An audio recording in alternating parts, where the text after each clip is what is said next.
Israeli Prime Minister.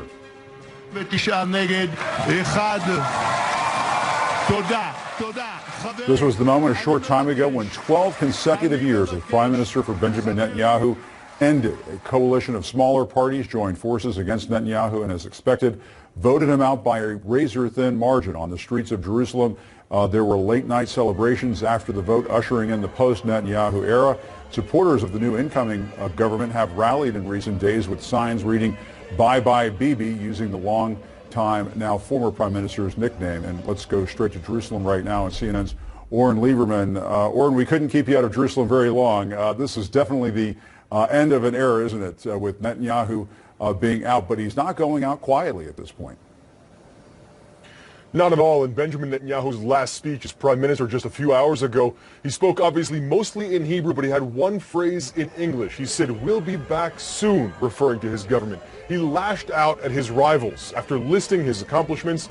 After more than 12 years in office and 3 years before that, he called the government that's replacing him a weak government, a dangerous government for Israel, and then said only he could stand up to the Biden administration when it comes to building in the settlements, when it comes to pushing back against a nuclear agreement with Iran.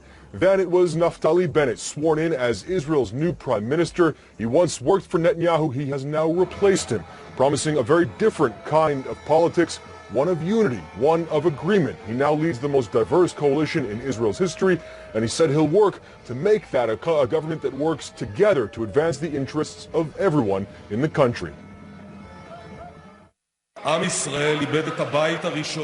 2 times in our history, we lost our Jewish home exactly because leaders of the previous generation refused to sit with one another. I am proud to sit with people with different opinions. At the decisive moment, we took responsibility. We took responsibility. Shortly after the swearing in of Naftali Bennett as prime minister, he received a congratulatory statement from President Joe Biden. That statement reads, in part, "My administration is fully committed to working with the new Israeli government to advance security, stability, and peace for Israelis, Palestinians, and people throughout the broader region." The foreign minister of Israel, the new one that is, shortly thereafter received a congratulatory message from Secretary of State Blinken, and the defense minister here received another congratulatory message from Defense Secretary Lloyd Austin. Those statements coming very soon after the swearing in of the new government. It was a government sworn in by a very thin margin, and that means it will be very difficult to govern, especially with Netanyahu as head of the opposition. And he promises to be a very active head of the opposition, making it difficult for Naftali Bennett as he tries to lead this country, a country that hasn't had a functioning government in quite some time. When it's worth looking at Netanyahu, it's worth considering that the end of this era of Netanyahu revolves around former President Donald Trump. And yet for all of the gifts, the political gifts that Trump gave Netanyahu, from moving the embassy, from recognizing Jerusalem as the capital of Israel, from the Golan Heights and the Abraham Accords, the one thing Trump never gave Netanyahu was an electoral victory. Netanyahu lasted just 144 days after the administration of President Donald Trump. He had a functioning government for exactly 0 of those days. Jim? Quite an extraordinary transition and an historic night in Israel. Oren Lieberman watching it all for us. Thanks so much, Oren. We appreciate it. And this significant shift in power comes as President Biden has just arrived in Brussels for this year's NATO summit. It is the second stop of his first trip abroad as president. And while the goal so far has been about reestablishing America's partnerships, it's now about reestablishing her power. You see, while the last few days of the G7 summit have been full of elbow bumps, beachside barbecues, and royal pomp and circumstance, Biden, even comfortable enough to wear his aviators with the Queen, the president kicked it up a notch before departing England, declaring just days before his upcoming meeting with Russian President Vladimir Putin, something Biden's predecessor never would. As I told him when I was running and when I got elected, before I was sworn in, that I was going to find out whether or not he in fact did engage in trying to interfere in our election, that I was going to take a look at whether he was involved in the cybersecurity breach that occurred, etc. And if I did, I was going to respond. I did.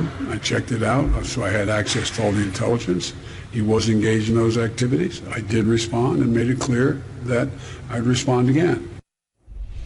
And I want to get straight to CNN's chief White House correspondent, Caitlin Collins, live in Brussels. Caitlin, what can you tell us about what has been a very momentous trip so far for President Biden, but the big moment everybody is looking to is still to come. Yeah, that's right, Jim. You've seen all of these moments so far where he's interacting with these world leaders. People are obviously contrasting it with his predecessor, and even President Biden during that press conference earlier, his first solo press conference of this trip, acknowledged that, yes, he has seen the coverage of people comparing his interactions with the French president, the British prime minister, the German chancellor, with those of former President Trump's. And, of course, they're quite different. You can see it's a lot more backslapping, handshaking than the crossed arms and looks of disapproval that Trump often got at these kinds of summits. And you heard President Biden make an allusion to that earlier, saying that President Trump believed it was a racket about protection. That's how he described NATO. Of course, you often saw Trump describe NATO as obsolete. We're not expecting Biden to do that, quite the opposite, while he is here in Brussels. But I do think you're right that everyone is looking ahead to what is going to happen in that sit down with the Russian president. And President Biden himself was even kind of bracing himself for it earlier, talking about what it's going to look like, saying, yes, he's looked into these allegations of election interference and ransomware, and he thinks Russia is responsible. And so that raises the big question about why are they not having a joint press conference at the end of that sit down. And this is his explanation for why they're not doing so earlier today. This is not a contest about who can do better in front of a press conference or try to embarrass each other. It's about making myself very clear what the conditions are to get a better relationship are with Russia. I don't want to get into being diverted by did they shake hands, how far did they talk, who talked the most, and the rest. Now, he can say what he said the meeting was about, and I will say what I think the meeting was about. That's how I'm going to handle it. And Jim, one thing that the president did say he agreed with Putin on during that press conference was that U.S.-Russia relations are at an all-time low. But whether or not that's going to change just because they sit down with one another seems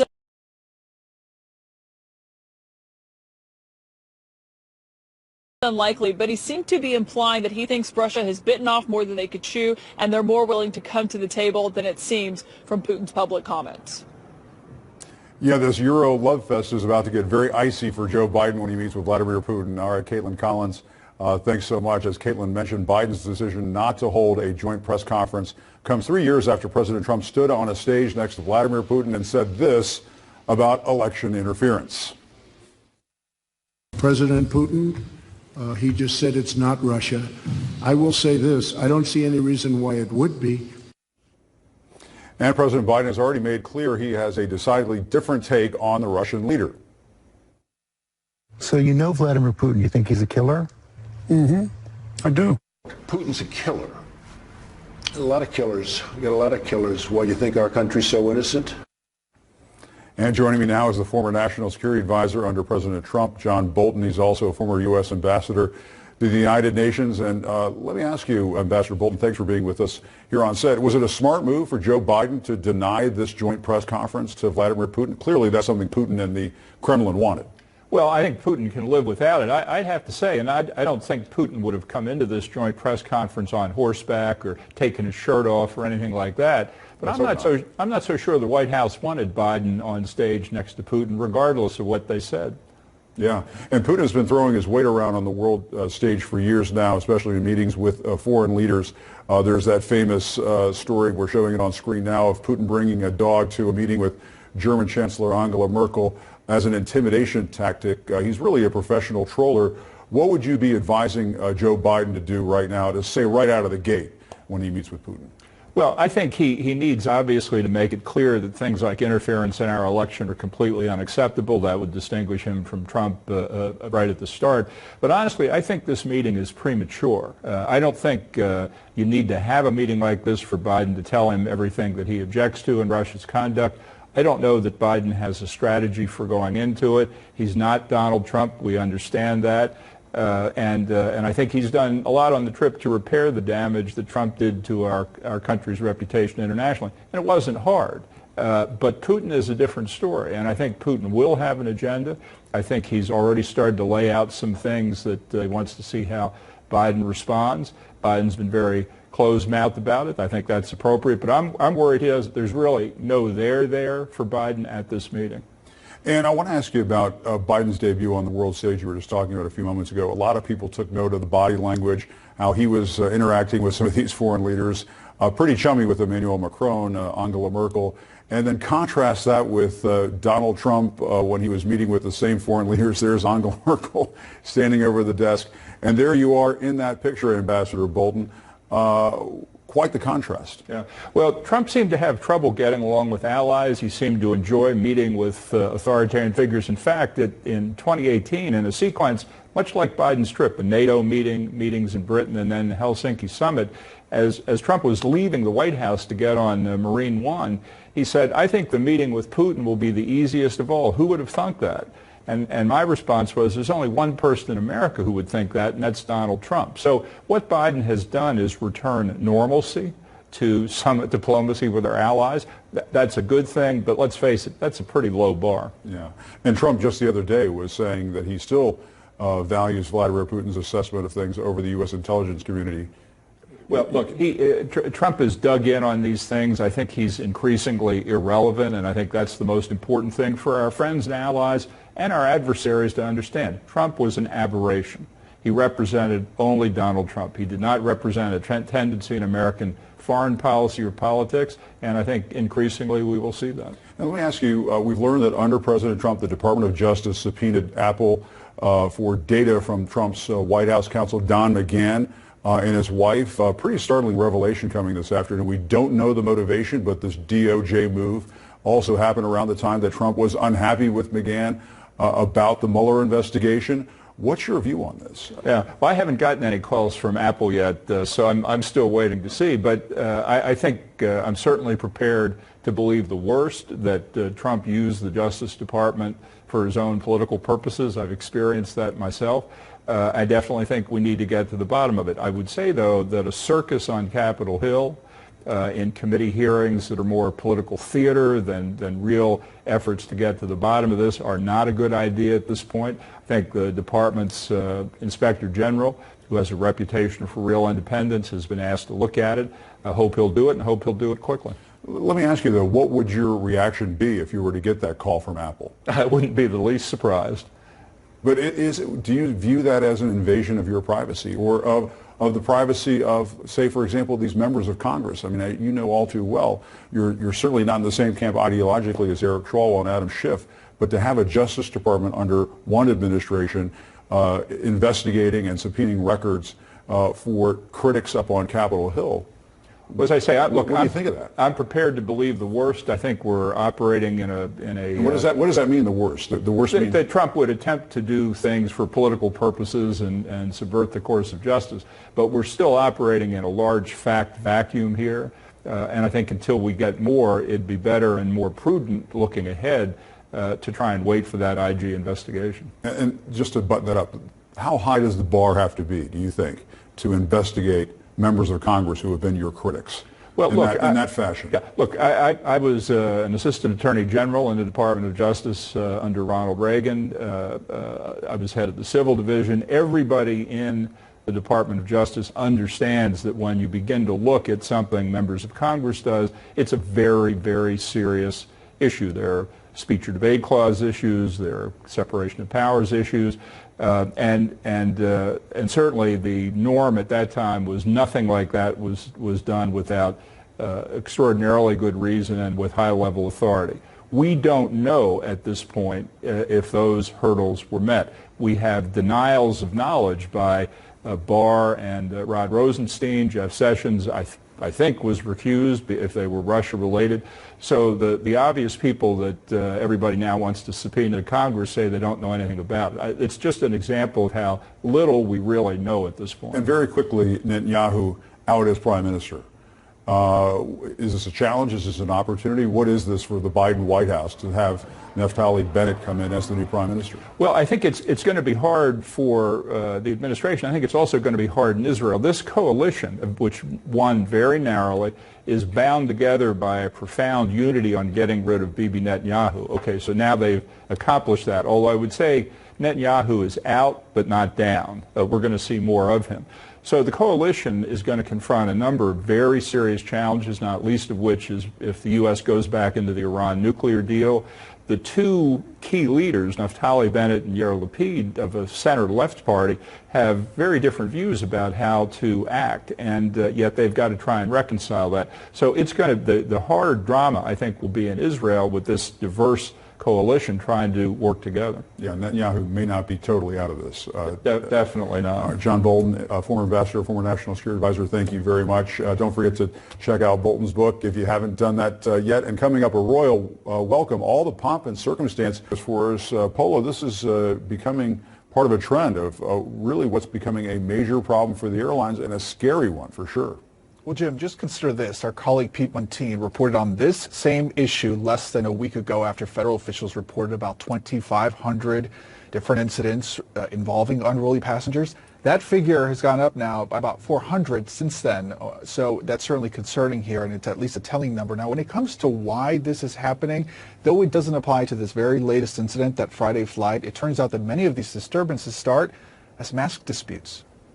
Is it going to get this travel season? Well, U.S. Travel Association estimating that we are likely going to see about 77% of Americans take at least one trip this summer. That is up from about 29% in 2020, Jim, because of the pandemic. Now, when it comes specifically to air travel, you can expect to see at least a 44% increase in air travel this year over last, meaning, Jim, those flights are only going to get fuller.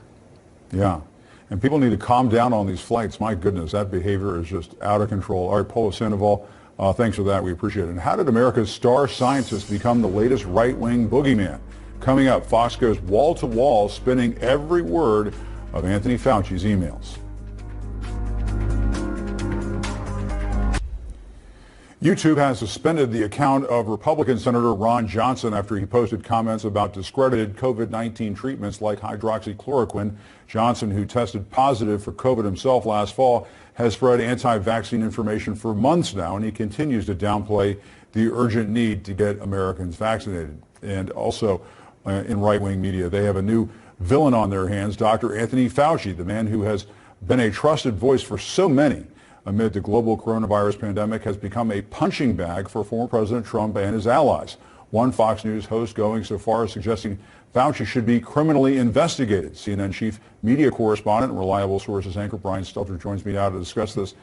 Brian, some of this is just so goofy, but is there a reason why the right-wing media is going after Fauci? Is this just more, can we gin up outrage for ratings? What's going on? It is an amazing thing. It's even like an email scandal, the way we've heard about Hillary Clinton in the past. When I saw a FoxNews.com headline, an opinion headline that said, "Arrest Fauci," I thought, something's really gone off the deep end. Here's a look at what has happened.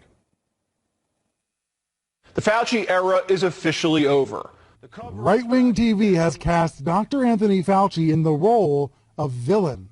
Grouchy Fauci. Dr. Doom and Gloom, Dr. Flip-Flop Fauci. The Republicans did not select Fauci to be a villain. He selected himself. Fauci is a self-serving bureaucrat who played the game for glory, I guess. GOP lawmakers are echoing the attacks, showing the feedback loop in full effect. It appears that he was part of the political narrative. An activist scientist, an arm of the China's propaganda machine. It's as if President Biden is a weak target of the anti-Democrat media, so they are assailing Fauci instead. Dr. Fauci has been more politician than physician. Fauci's voter registration shows he is affiliated with no party. He's worked for Democratic and Republican presidents, but now he's become a Republican boogeyman. His emails are a new excuse. Sean Hannity claiming that Fauci said one thing about the lab leak theory in public and another in private. These emails provide growing evidence. Fauci was warned, and Fauci repeatedly, consciously downplayed it repeatedly and was not straight with you, the American people. Routine emails portrayed as scandalous. Where have we seen this trick before? Ah, yes, Axios calling Fauci Trump's new Hillary Clinton. A Freedom of Information Act request revealed Fauci's emails from March and April 2020. And one email out of thousands showed that an executive with ties to China's Wuhan Institute of Virology thanked Fauci for saying science supports a natural origin of the virus. The origin is still being probed by Biden's administration, And Fauci is saying that bad faith actors are taking his words way out of context. No way. You can misconstrue it however you want. That email was from a person to me saying, thank you for whatever it is he thought I said. And I said that I think the most likely origin is a jumping of species. I still do think it is, at the same time as I'm keeping an open mind that it might be a lab leak. Keeping an open mind. What an original concept. These GOP lawmakers' minds are made up as they call for Fauci's resignation, thereby providing more content for GOP TV. Your job. I think he should be fired, not because it's personal, it's because he's a terrible doctor for the American people. Could we see Fauci go? Well, he should go. Dr. Fauci has blood on his hands. But Fauci is not taking it all in silence. It's very dangerous, Chuck, because Fauci asserting that the hits against him are attacks on science. all of the things that I have spoken about consistently from the very beginning have been fundamentally based on science. Sometimes those things were inconvenient truths for people, and there was pushback against me. And that, of course, garnered even more scorn. He can speak for himself. He's always got a place on Nicole Wallace's show where she'll tell him what a great man he is. Really kind of a hero. He can speak for himself on MSNBC. So in one America, Fauci is trusted and immortalized. In the other America, he's tarnished, maybe forever. And this matters. This has concrete consequences because if it's Fauci out there promoting the vaccine, some folks are likely to not listen, to tune it out, to deny reality. This partisanship, this polarization, quite sad. Jim, I think part of this is, just an attempt to divert attention from the president, the former president's failures, exactly. right? To try to move on from Trump's failures about the pandemic. But I think there's something else going on here as well. News is iterative. Science and health and medicine are iterative. We learn more as we go along. There was a lot we were told in March of 2020 that was wrong. I'm still embarrassed that I was trying to wipe down my groceries, back then, when it turns out we didn't need to be doing that. Fauci was trying his best. He made mistakes, so did a lot of other people. I think there's this attempt sometimes to only focus on the biggest mistakes or the worst moments someone like Fauci has had in order to cast him as a villain, again, partly to make excuses for the former president. But that's just my take. I bet you have a better answer than me about why this is going on. Well, I don't remember Dr. Fauci telling people to inject themselves with disinfectants. No, didn't do that. This sounds like Fauci derangement syndrome. And, they want to blame everybody but Donald Trump. We're about to hit 600,000 Americans dead from the coronavirus. And you and I both know, Brian, from covering this, Donald Trump was there. It was on his watch when most of those deaths occurred. And just about every step of the way, he was downplaying the virus, saying it was going to go away. I mean, to put that record up against Anthony Fauci, there's just no competition there when it comes to the performance from these two individuals during that period. And I think you're right. I think this is to divert attention away from Donald Trump, just like so many other things. Right, to rewrite history. It's an attempt to rewrite history, and it might work only in right-wing corners. Yeah, it might work with some. Only if you test positive for gullible. All right, Brian Stelter, thanks so much. We appreciate it. And be sure to check out Brian's book, Hoax, Donald Trump, Fox News, and the Dangerous Distortion of Truth. It is on bookstands now, and Brian's just done an amazing job with that. Please check it out. In the meantime, 1 in 5 children in the U.S. has a learning difference, and children who face these challenges are more likely to be suspended, drop out of school, or end up in the juvenile justice system. This CNN hero understands all of this because he's lived it. David Flink was diagnosed with ADHD and dyslexia at age 11 and struggled throughout school. Now he's an adult, and he's working to make sure that children like himself don't fall through the cracks of the education system through his nonprofit, Eye to Eye.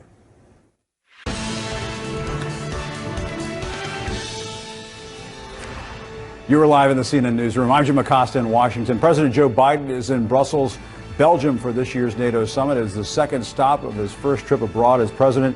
And while the goal so far has been about reestablishing America's partnerships, it's now about reestablishing American power. You see, while the last few days of the G7 summit have been full of elbow bumps, beachside barbecues, and royal pomp and circumstance, Biden even comfortable enough to wear his aviators with the Queen. The president kicked it up a notch before departing, declaring just before his upcoming meeting with Russian President Vladimir Putin something Biden's successor, or predecessor, I should say, never would. As I told him when I was running and when I got elected, before I was sworn in, that I was going to find out whether or not he in fact did engage in trying to interfere in our election, that I was going to take a look at whether he was involved in a cybersecurity breach that occurred, etc. And if I did, I was going to respond. I did. I checked it out, so I had access to all the intelligence. He was engaged in those activities. I did respond and made it clear that I'd respond again. I want to get straight to CNN's chief White House correspondent, Caitlin Collins, who is live in Brussels for us. Caitlin, it looks like Joe Biden is going to some length to not jab his finger in the chest of Vladimir Putin, but sort of calmly putting him on notice where his positions are at this point.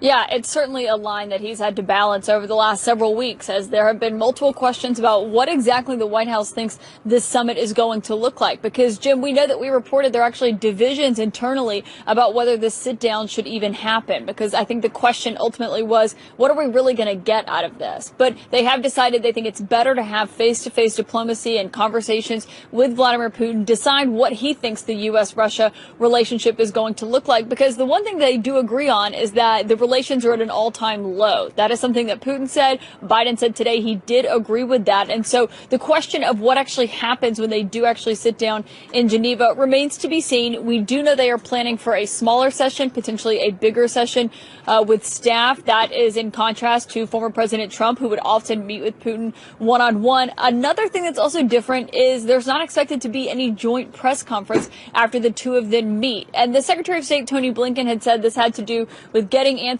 to a free press about what that meeting looked like. But this is what Biden said when he was asked earlier, why is there not going to be any press conference with you and Putin standing side by side? This is not a contest about who can do better in front of a press conference or try to embarrass each other. It's about making myself very clear what the conditions are to get a better relationship are with Russia. I don't want to get into being diverted by did they shake hands, how far did they talk, who talked the most, and the rest. Now, he can say what he said the meeting was about, and I will say what I think the meeting was about. That's how I'm going to handle it. Now, obviously, Jim, they are hoping for a good outcome out of this, to have a working relationship with Russia. But what the president told reporters earlier was there is no guarantee that you can change a person's behavior or get them to change their country's behavior either. Absolutely. All right, Caitlin Collins, looks like a nice night in Brussels, Belgium. We'll let you get to it. Thanks so much. We appreciate that report. And joining me now, CNN political analyst John Avlon and CNN political commentator and host of PBS Firing Line, Margaret Hoover. John, sizing up Putin has always been an important test for a commander-in-chief. Let's take a listen. I looked the man in the eye. I was able to get a sense of his soul. He's a man deeply committed to his country. What is true is that the Russians intended to meddle, and they meddled. Vladimir Putin's not on our team. I like Putin, he likes me. You know, we get along. It's better, isn't it? Wouldn't you say it's smart to get along? Okay? Smart. Biden has already made it clear his relationship with Vladimir Putin is going to be very different. The cover of Time magazine giving a nod to the big meeting by showing Biden with Putin reflected in his signature aviator sunglasses.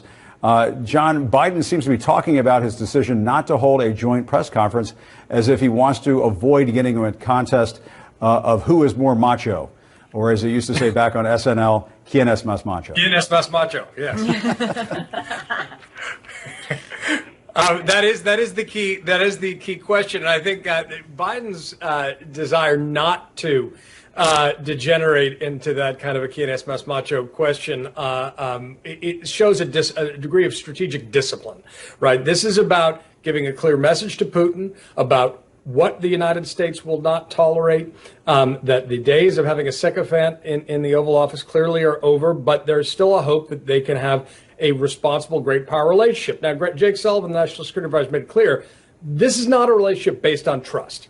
Russia is a bad actor. Putin is a killer, as Joe Biden has said. But by putting the focus on the talks, upon great power diplomacy and balanced power, realizing that we will punch back appropriately if they attack us in any way, shape, or form, it is appropriate. So I think it's smart to take the pressure off the optics and more on the substance, less on the style. Yeah, and Margaret, former President Trump had something to say about Biden's meeting with Putin, saying, don't fall asleep during the meeting. Please give him my warmest regards. Trump's still sending his warm regards to Vladimir Putin. He just can't quit him. Not only can he not quit him, he also can't stand the fact that he's not in the spotlight. That the news cycle continues without him, so he's trying to insert himself into it. So we'll just move on without it. I would note, it's really important that Joe Biden decided not to confer the favorability and the legitimacy and the respectability of the United States onto Russia. And frankly, the fact that they've been a bad actor, a very bad actor from the election, prior to the election and since the election, by standing side by side with authoritarians and dictators and the thug leaders around the world, as President Trump did with President Duterte of the Philippines, with Putin, with many, many other strongmen, you're conferring, Kim Jong-un, conferring the legitimacy and the respectability of the United States on those powers. And Putin has not yet earned that from President Biden. Not even a little bit. Not even a little bit, right? So I welcome that, and I also welcome the $150 million arms sale to the Ukraine that the Biden administration has just, the Department of Defense has announced. So that to me is a good start. Yeah, and John, during his press conference today, Biden took a clear swipe at former President Trump. Let's listen. America is back at the table. The lack of participation in the past and full engagement was noticed significantly, not only by the leaders of those countries, but by the people in the G7 countries. And America is back in the business of leading the world alongside nations who share our most deeply held values. Biden seems to think this contrast with Trump is paying dividends. I mean, that's been clear this entire trip, John. Yeah, and that's because it is. I mean, you can hear from all the leaders of the G7 to simply have an American president who's not going to put himself first, who's not going to elbow his way to the front of photo ops and basically lobby for Vladimir Putin's inclusion in the G7 is a breath of fresh air. And it's about trust. It's about trust not only between individual leaders, but about the United States being a trustworthy ally. And that was compromised in the past. So I don't think there's any, worry that by drawing that contrast, he's somehow denigrating Trump any more than Trump denigrated himself and the United States. It's an appropriate contrast. It's an important contrast. Do we want to be an engaged leader in the world, in the international organizations, or do we want to try to undermine it constantly? I'll go with plan A on that one. Yeah, and Margaret, let's switch subjects just a bit. Republican Senator Ron Johnson, he has been suspended from YouTube for posting COVID disinformation, specifically for encouraging people to use hydroxychloroquine. They're still talking about hydroxychloroquine in some circles. Unbelievable. When the social media companies crack down on this type of disinformation, do you think it helps or hurt Republican candidate efforts to court the voters they are looking for? I mean, to be pulled off of YouTube, that's not good. It's not good. He'll be pulled off of YouTube for 7 days and he'll get back on. But the point is that you can't spread disinformation that could hurt people. And that's what Ron Johnson was doing. And I got to tell you, I don't think that helps Republicans. I mean, that becomes a national news story. The people that Republicans need to win back in order to have the Senate and to win political power are people who think that's nutty behavior, right? Suburban women, millennials, young people who have been disenfranchised. They don't think that this is the kind of party they trust with power if they can't even, people who have no medical training are hawking conspiracy theories all over the place. That's not the way to win back a majority, folks. Yeah, it's weird. And John, this is a disturbing thing. It's been 7 months since Trump lost the election, but a Reuters report found that election officials are still receiving threats. This is unbelievable. In Georgia, the wife of Secretary of State Brad Raffensperger has received text messages like this: "You and your family will be killed very slowly." A week before that, "We plan for the death of you and your family every day." She also got this warning that a family member was going to have a very unfortunate incident. I mean, this is just totally out of control. It is, and I'm so glad you mentioned that Reuters story, which was excellent, and it does pull the curtain back on the continued death threats that are following Republican election officials who did their duty. And for any Republican who thinks that you can somehow sweep this under the rug or turn the page, that's not happening. Until it is confronted and condemned and clearly called out, there will be more of it. And this are death threats, not only those individuals, but our democracy itself. So this is still metastasizing. Until Republicans actually grow the spine to clearly condemn it and not hope they can accommodate it, it will continue. And that is the path they are on and we are on as a republic right now. And it could not be more serious. This is death threats that reflect threats to our democracy itself. And Margaret, it's a continuation of the violent behavior that we've seen since January 6th, well, really before January 6th. But one would think that January 6th would at least slow it down a little bit. And the reaction to it would slow it down a little bit, and it's just not stopping. It's not stopping. I was very grateful to Tricia Raffensperger for coming forward, going on the record, and sharing the story. I mean, the fact that she and her husband had to leave their home for their own safety, that the death threats